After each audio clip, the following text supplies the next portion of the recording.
नमस्कार। ऊंचाई और दूरी का भाग 1 अध्याय 8।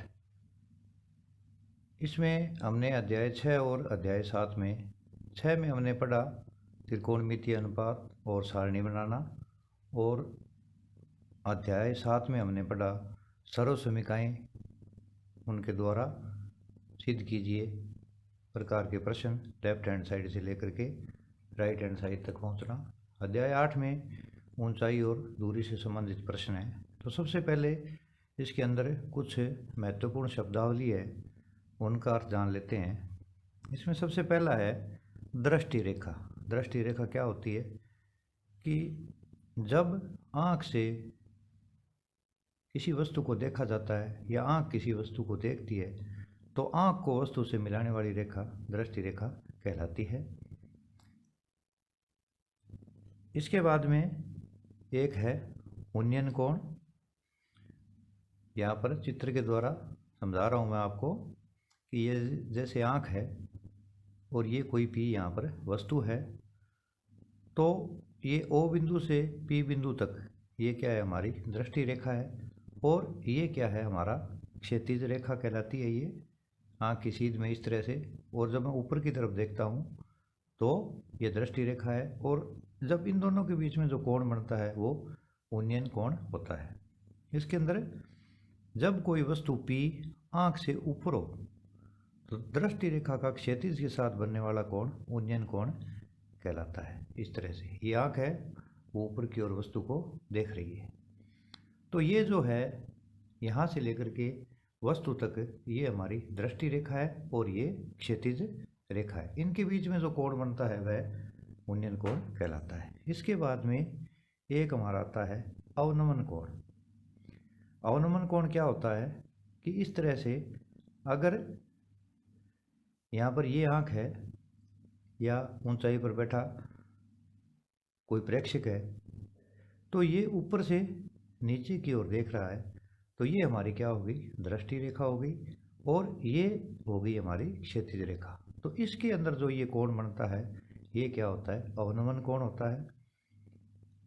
यहाँ पर समझने वाली बात ये है कि ऊपर से नीचे की तरफ, यानी जब कोई वस्तु आँख से नीचे हो तो दृष्टि रेखा का क्षैतिज के साथ बनने वाला कोण अवनमन कोण कहलाता है। तो यहाँ पर कोण एक्स डैश ओ पी, यानी एक्स डैश ओ पी ये वस्तु है कोई, ये क्या है, अवनमन कोण है। और यहाँ पर ये जो एक्स डैश ओ पी है ये कोण ओ पी वाई के बराबर है, क्योंकि ये दोनों क्या है, एकांतर कोण है। तो यहाँ पर हमें ये समझना है कि जो ये अवनमन कोण है और यहाँ पर ये क्या बन जाएगा, उन्नयन कोण बन जाएगा। यहाँ पर हमने ज़्यादा टेंशन क्रिएट नहीं करनी है कि प्रश्न के अंदर अवनमन कोण दिया है या उन्नयन कोण दिया है, केवल थोड़ा सा चित्र का फर्क है। तो अवनमन कोण है वो यहाँ ऐसे बनेगा, और जब हम प्रश्न हल करेंगे तो जितना ये कोण होता है उतना ही हमारा ये कोण हो जाएगा। अगर ये 50 डिग्री है, 45 डिग्री है तो ये भी 45 डिग्री हो जाएगा, ये 60 है तो ये भी 60 हो जाएगा, क्योंकि एकांतर कोण है और एकांतर कोण है वो क्या होते हैं, यहाँ पर बराबर होते हैं। तो यहाँ पर हमने 3 चीज़ें मुख्य रूप से सीखी। एक तो उन्नयन कोण, दृष्टि रेखा, अवनमन कोण। दृष्टि रेखा में एक तो अपने क्या करते हैं, वस्तु को ऊपर की तरफ देखते हैं, जैसे हवाई जहाज है या अन्य कोई है, और एक हम नीचे की तरफ देखते हैं, जैसे हम कहीं ऊंचाई पर खड़े होकर के हम नदी के अंदर कोई नाव चल रही है या पानी वाला जहाज चल रहा है उसको देखते हैं। तो यहाँ पर ये उन्नयन कोण और अवनमन कोण कैसे बनते हैं, यहाँ पर मैंने इसको समझाने का प्रयास किया है। अब अपने बात आती है कि इस प्रकार के प्रश्नों को हम हल कैसे करें, क्या करें। तो जैसा कि मैं आपको शुरुआत से ही बता रहा हूँ, इसमें कुछ मैं स्टेप समझाने का प्रयास कर रहा हूँ कि हल करने की विधि क्या है। तो सर्वप्रथम प्रश्न को पढ़ने के पश्चात पेंसिल से समकोण त्रिभुज बनाते हैं।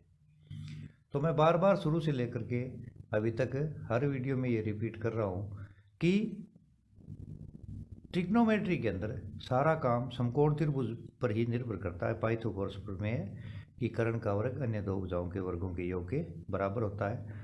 तो सबसे पहले ऊंचाई और दूरी से संबंधित जो सवाल आते हैं हमारे, उसके अंदर हमने क्या करना है कि एक समकोण त्रिभुज की रचना करनी है।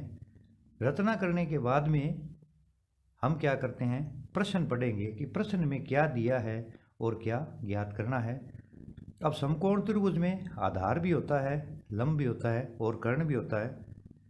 अब इसको थोड़ा सा आप ध्यान लें कि यदि प्रश्न में एक उन्नयन या अवनमन कोण है तो एक समकोण त्रिभुज तथा दो उन्नयन या अवनमन कोण है तो दो समकोण त्रिभुज बनते हैं। अब यहाँ पर सवाल में यहाँ पर मैंने क्या समझाने का प्रयास किया है कि अगर प्रश्न के अंदर एक उन्नयन कोण दिया हो चाहे अवनमन कोण दिया हो तो समकोण त्रिभुज एक बनेगा, और यदि प्रश्न के अंदर दो उन्नयन कोण या दो अवनमन कोण दिए हैं तो दो समकोण त्रिभुज बनेंगे। एक कोण दिया है तो एक समकोण त्रिभुज से काम चल जाएगा, और यदि प्रश्न में दो कोण दिए चाहे वह उन्नयन हो या अवनमन हो तो हमें दो समकोण की त्रिभुज की रचना करनी पड़ेगी। वो भी आगे जब हम प्रश्न करेंगे तो हमें समझ में आ जाएगा, यानी समकोण त्रिभुज के अंदर एक और समकोण त्रिभुज बनाना पड़ेगा। इसके बाद में हमें किसको क्या मानना है, लंब लेंगे या आधार लेंगे, तो वो यहाँ पर आप अच्छी तरह समझे। जैसे मीनार है, पेड़ की ऊंचाई है, चट्टान है, भवन है, या ऊर्ध्वाधर ऊंचाई है, या चिमनी है, या कोई मूर्ति है, बिजली का खंभा है, या ध्वजदंड है, या कोई अन्य प्रकार की वस्तु है, वो खड़ी है सीधी, तो हम क्या करेंगे, सीधी लाइन यानी लंब बनाते हैं। ये लंब के ऊपर लेते हैं। कोई भी जो भवन है, भवन की ऊंचाई ज्ञात करनी हो, पेड़ की ऊंचाई ज्ञात करनी हो, या पेड़ कहाँ से टूटा है, या मीनार है, इन सब बातों के लिए हम क्या करेंगे, ये लंब काम में लेंगे। और उसके बाद में अगर पेड़ की छाया है या क्षैतिज दूरी है, ज़मीन है, भूमि है, समुद्र तल है आदि के लिए हम क्या है, ये इस लाइन का उपयोग यानी आधार बनाते हैं, ये आधार पर लेते हैं। ऊंचाई के लिए लंब, और जो पेड़ की छाया वगैरह हो, ज़मीन हो, क्षैतिज दूरी हो, भूमि हो या समुद्र तल हो, उसके लिए हम क्या करते हैं, आधार काम में लेते हैं। तो पुनः इसको आप एक बार थोड़ा रिवीजन कर देता हूँ मैं आपको। सबसे पहले हमने प्रश्न को पढ़ने के पश्चात पेंसिल से समकोण त्रिभुज बनाना है। अगर प्रश्न में एक कोण है तो एक त्रिभुज समकोण बनेगा, और अगर दो है, उन्नयन कोण हो चाहे अवनमन कोण हो, तो दो समकोण त्रिभुज बनेंगे। अगर मीनार है, पेड़ की ऊंचाई, चट्टान, इस प्रकार से हमें कोई दिया हुआ है, बिजली का खंभा, ध्वजदंड, तो उसके लिए लंब काम में लेंगे, और पेड़ की छाया, क्षैतिज दूरी, जमीन, भूमि या अन्य के लिए हमें वो क्षैतिज लाइन काम में लेंगे। इनके लिए लंब, लंबाई में या ऊंचाई किसी की पूछ रहा हो तो लंब उपयोग में करना है। और अगर हमें पेड़ की छाया या क्षैतिज दूरी या अन्य कोई चीज़ ज्ञात करनी है, आधार से संबंधित है, तो वहाँ पर हम आधार काम में लेंगे। इसके बाद में नेक्स्ट है, जैसे पतंग की डोरी है, या टूटा हुआ पेड़ है, या खंबे से तार बांधा हुआ है, या तिरछी डोरी बांधी गई है, या फिसल पट्टी है। इस प्रकार से इनको हमें वो इस लाइन से यानी कर्ण, पतंग की डोरी, टूटा हुआ पेड़ जब गिरता है तो वो कर्ण का काम करता है। या जैसे तिरछी कोई सीढ़ी लगी हुई है, फिसल पट्टी है, या तिरछी डोरी बांधी हुई है, या खंबे से तार बांधा हुआ है, तो वो कर्ण का काम करेगा। इसके बाद में नेक्स्ट छठा है कि समकोण त्रिभुज में सामान्यतः एक भुजा ज्ञात होती है। जब हम प्रश्न को पढ़ेंगे समकोण त्रिभुज बना करके, उसमें जब हम मान रखेंगे भी कौन कौन सी भुजा दी हुई है, तो इस प्रकार के प्रश्नों में लगभग सभी प्रश्नों में एक भुजा में ज्ञात होगी, और दूसरी भुजा को हम x या h मान लेते हैं। तथा इसमें भी हम लाल बटे कक्का के अनुसार है वो अपेक्षित त्रिकोणमितीय अनुपात लेते हैं। ज़्यादातर इसमें क्वेश्चन है वो tan थीटा पर ही आते हैं, यानी ज्ञात भुजा कौन सी है उसके बटे में अज्ञात भुजा ले लेंगे, और उसमें जो भी उचित त्रिकोणमिति का अनुपात है वो हम लागू कर देंगे। कि ज़्यादातर क्वेश्चन यहाँ tan थीटा बराबर ये लंब बटे आधार से हल हो जाते हैं। यानी ये जो लाल बटे कक्का है ये शुरुआत से लेकर अंत तक हमें याद रखना है, इसी के ऊपर सारा डिपेंड करता है। लंब बटा कर्ण ये साइन, आधार बटा कर्ण ये कोस, और लंब बटे आधार ये tan, ये तीनों मान है। जब इनके उल्टे करते हैं तो शेष तीन मान है वो प्राप्त हो जाते हैं। साइन का उल्टा कोसेक, कोस का उल्टा सेक, और tan का उल्टा कोट। इसके बाद में नेक्स्ट हमारा होता है कि उन्नयन कोण और अवनमन कोण दोनों क्षैतिज तल से नापे जाते हैं। चाहे उन्नयन कोण हो या अवनमन कोण हो, दोनों को हम क्षैतिज तल से नापना है। अब यहाँ पर क्या है, कुछ मान जो है वो अगर हम याद रख लेते हैं तो हमें सारणी में जाने की ज़रूरत नहीं पड़ेगी। ये बहुत ही महत्वपूर्ण मान है। जैसे √2 का मान हमें वो बार बार भूलना नहीं है हमें, या तो इसका वर्गमूल निकाल करके देखेंगे तो हमें समय है वो एक्स्ट्रा देना पड़ेगा, नहीं तो इसको आप रट लें, अच्छी तरह से याद कर लें कि √2 बराबर 1.414, 1.414, इसको हम अच्छी तरह से याद कर लें। और यहाँ पर √3 का मान 1.732, ये भी हम अच्छी तरह से याद कर लें। इसके बाद में 10 के कुछ मान हैं, जैसे 1045 का मान 1 होता है,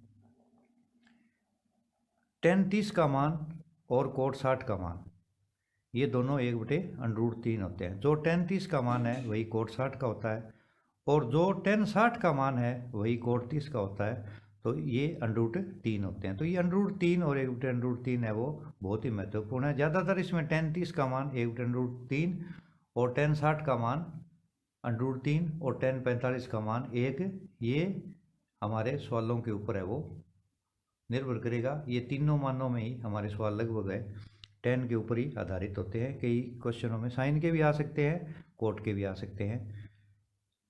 अगर हमें अन्य कोई मान प्राप्त करना है या मान की ज़रूरत हो तो हमें सारणी में जाना पड़ेगा। सारणी हमारी परीक्षा के अंदर हमने बना लेनी है, जो कि बहुत ही महत्वपूर्ण है।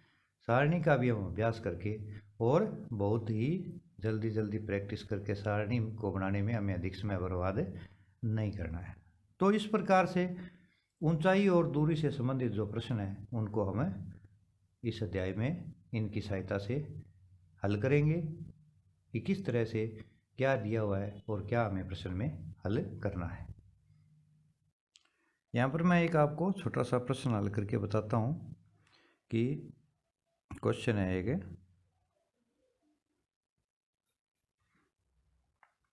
इस तरह से एक क्वेश्चन है मान लिया हमारा। तो सबसे पहले यहाँ पर मैंने ये समकोण त्रिभुज की रचना कर ली है। ये कोण है वो 60 डिग्री का दिया हुआ है, ये ए और ये बी और ये सी है। प्रश्न यहाँ पर ये है कि एक चिमनी है कोई, ए बी क्या है, ये चिमनी है हमारी, ए से बी तक ये हमारी है एक चिमनी। ये चिमनी का ऊपरी सिरा है, ये इसका धरातल के नीचे वाला सिरा है। ए बी चिमनी है, ये क्या कर रही है, प्रश्न में ये कह रहा है कि शिखर से उसका उन्नयन कोण 60 डिग्री है और हमें ये ऊंचाई ज्ञात करनी है कि ए बी है वो इसका मान है वो कितना होगा, इसकी ऊंचाई कितनी होगी चिमनी की। तो सबसे पहले जैसे मैंने आपको बताया था, हमने प्रश्न को पढ़ करके समकोण त्रिभुज की एक रचना कर लेनी है। अब उसके अंदर दिया हुआ क्या है, ये यहाँ पर ये कह रहा है ये 200 मीटर है। ये जो कोण बन रहा है आधार से 200 मीटर की दूरी पर शिखर का उन्नयन कोण 60 डिग्री है। अब हमें ज्ञात क्या करना है, ये हमें ज्ञात करनी है कि ये जो ऊंचाई है इसको मान लिया मैं h मान लेता हूँ, हाइट इसकी ये ज्ञात करनी है। तो हम यहाँ पर क्या करेंगे, हम लिखेंगे, प्रश्न को थोड़ा शब्दों में समझा देंगे कि ए बी बराबर चिमनी है और चिमनी की ऊंचाई हमें ज्ञात करनी है। तो यहाँ पर हम मान लेंगे कि माना चिमनी की ऊंचाई बराबर h मीटर। अगर ये मीटर में है तो चिमनी की ऊंचाई भी मीटर में आएगी। तो चिमनी की ऊंचाई h मीटर हमने मान ली है। अब हमें यहाँ पर जैसे मैंने आपको बताया था कि ज्ञात क्या है और अज्ञात क्या है, तो यहाँ पर हम वही लाल कक्का वाला सूत्र है वो इस्तेमाल करेंगे। धन्यवाद। यहाँ पर लाल बटे कक्का, यहाँ पर जब मैं देखता हूँ तो लंब ज्ञात करना है और आधार दिया हुआ है। तो इसमें से हम ढूंढेंगे कि लंब और आधार किस में है। इसमें लंब और कर्ण है, इसमें आधार और कर्ण है। तो यहाँ पर लंब और आधार है, और ये अब हम सीख चुके हैं कि लंब बटे आधार है वो किसके बराबर होता है, tan थीटा के, यानी tan थीटा के बराबर होता है लंब बटे आधार। यानी L बटा A। ये हमें अब अच्छी तरह से याद हो गया है। एक ऊंचाई हमें ज्ञात करनी है और यहाँ पर आधार से दूरी जो 60 डिग्री का उन्नयन कोण बनता है वो दी हुई है। तो यहाँ पर हमें इसका कर्ण का कोई रोल नहीं है, कर्ण का कुछ नहीं लेना देना यहाँ पर सबसे पहले समकोण त्रिभुज बना करके इसके अंदर हमें लिख लेना है, थोड़ा सा इसका वर्णन कर देना है और फिर यह पता कोशिश करना है करने की कि क्या दिया है, क्या ज्ञात करना है। तो समकोण त्रिभुज से हमें स्पष्ट पता चल रहा है कि आधार दिया है और यहाँ पर लंब हमें ज्ञात करना है। तो लंब बटे आधार का ये होता है, तो हम यहाँ लिख लेंगे tan थीटा बराबर लंब बटे आधार। अब tan थीटा की जगह हम क्या करेंगे, यहाँ पर मान रख देंगे 60 डिग्री। थीटा यहाँ पर क्या है 60 डिग्री दिया हुआ है, ये न्यून कोण है और इसके सामने ये लंब है। तो लंब को हमने क्या माना था h और आधार हमें 200 मीटर यहाँ पर दिया हुआ है। अब जैसा मैंने आपने बताया था कि tan 60 डिग्री का मान क्या होता है, हमें इसको याद कर लेना है। तो tan 60 डिग्री का मान होता है दिस इम्प्लाइज √3 बराबर h बटे 200, इसका बटा 1 कर ले। यहाँ पर जब इसको हम हल करेंगे तो इसका तिरछा गुणा कर दे, तो h बराबर हमारा आ गया 200 √3 मीटर। अब अगर हम इस क्वेश्चन को और आगे हल करना चाहते हैं तो भी कोई प्रॉब्लम हमें नहीं आनी चाहिए।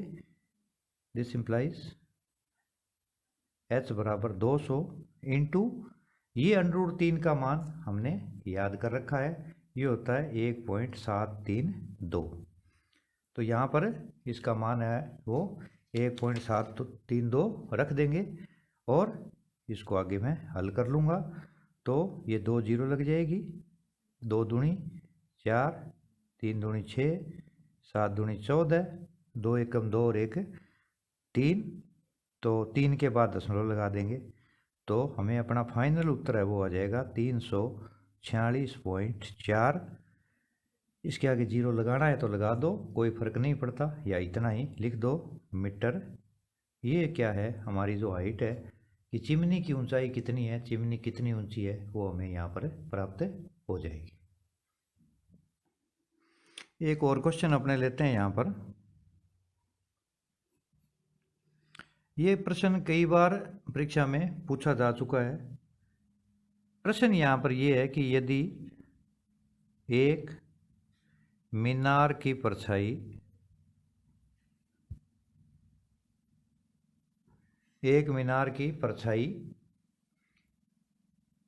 मीनार की ऊंचाई के बराबर है,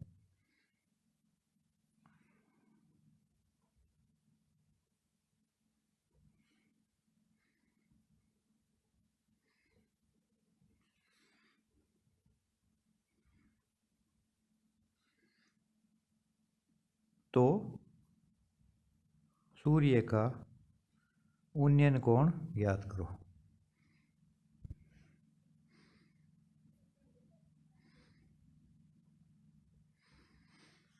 ये बहुत ही इंपॉर्टेंट प्रश्न है, बहुत बार पेपर्स में आ चुका है और बहुत ही आसान है। तो इसका हम हल कैसे करेंगे, सबसे पहले हमने क्या काम करना है, एक समकोण त्रिभुज की हमने रचना करनी है, समकोण त्रिभुज हमने बनाना है।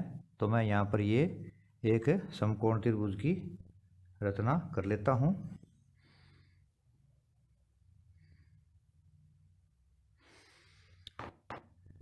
ये रफ चित्र होता है, इसमें कोई फर्क नहीं पड़ने वाला। तो ये मैंने समकोण त्रिभुज बना लिया, इसका नाम हम कोई दे सकते हैं, ये A है, ये B है और ये C है। तो यहाँ पर हमें दिया हुआ क्या है कि ये जो है परछाई ये इस ऊंचाई के बराबर है, ये इस ऊंचाई के बराबर है। यानी अगर ये h है तो ये भी क्या है हमारी h, ये भी क्या है h, कि जितनी ऊंचाई है, ये एक मीनार है, यहाँ पर BC क्या है, BC बराबर मीनार है और AB क्या है, ये परछाई है, किसकी, मीनार की। ये BC मीनार है और AB इसकी परछाई है और ये दोनों क्या है बराबर है। क्या तो ये जब बराबर होगी तो सूर्य कितने डिग्री पर होगा, सूर्य का उन्नयन कोण क्या होगा, यहाँ पर हमें ये ज्ञात करना है, ये ज्ञात करना है। तो इसको एक बार मैं मान लेता हूँ कि थीटा है। यहाँ पर हम इसको मान लेते हैं कि माना सूर्य का उन्नयन कोण क्या है, थीटा है। सूर्य का उन्नयन कोण यहाँ पर थीटा है, इसको हम मान लेते हैं। यहाँ पर इसके अंदर जो ये कर्ण है इसका कोई रोल नहीं है, कर्ण का कोई यहाँ पर रोल नहीं होने वाला है। यहाँ केवल हमने ये ऊंचाई है और ये परछाई है, इसी को काम में लेना है। और जो उन्नयन कोण जो हमें ज्ञात करना है वो हम थीटा मान लेते हैं। तो इसके अंदर भी वही हम क्या करेंगे, लाल बटे कक्का वाला सूत्र है वो इस्तेमाल करेंगे। तो यहाँ पर लंब और आधार दोनों दिए हुए हैं, तो ये tan थीटा के बराबर आते हैं, यानी tan थीटा बराबर L बटा A यानी लंब बटे आधार, लंब बटे आधार।